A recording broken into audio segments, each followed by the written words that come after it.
বাংলাদেশ টিকাদান কার্যক্রমের সাফল্য, উদ্ভাবন, বিদ্যমান চ্যালেঞ্জ এবং করণীয় নিয়ে সংবাদ সম্মেলনের আয়োজন করে স্বাস্থ্য সুরক্ষা ফাউন্ডেশন এবং ইউনিসেফ বাংলাদেশ। আজ সকালে রাজধানীর জাতীয় প্রেস ক্লাবে সংবাদ সম্মেলনটি অনুষ্ঠিত হয়। এতে বক্তারা টিকা কার্যক্রমের সাফল্য তুলে ধরেন, সেই সঙ্গে নানান প্রতিকূলতার কথাও তুলে ধরেন।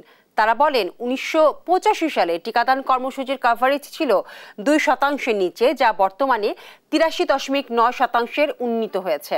তবে টিকাদান কর্মসূচির অন্যতম চ্যালেঞ্জ জনবল সংকট। এক গবেষণা প্রতিবেদনে দেখা যায়, বরাদ্দকৃত জনবলের মধ্যে প্রায় 43% এখনও শূন্য রয়েছে।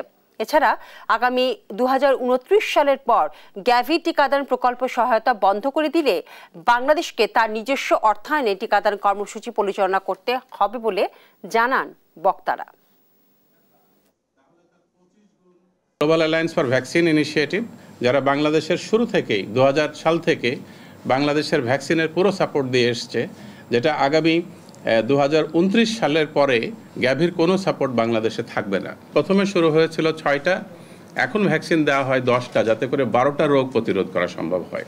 লোকবল যদি নিয়োগ করা না যায়, তাহলে আগামী দিনে আমাদের ব্যক্তি জীবনের সমস্যা হবে, শিশুদেরও সমস্যা হবে।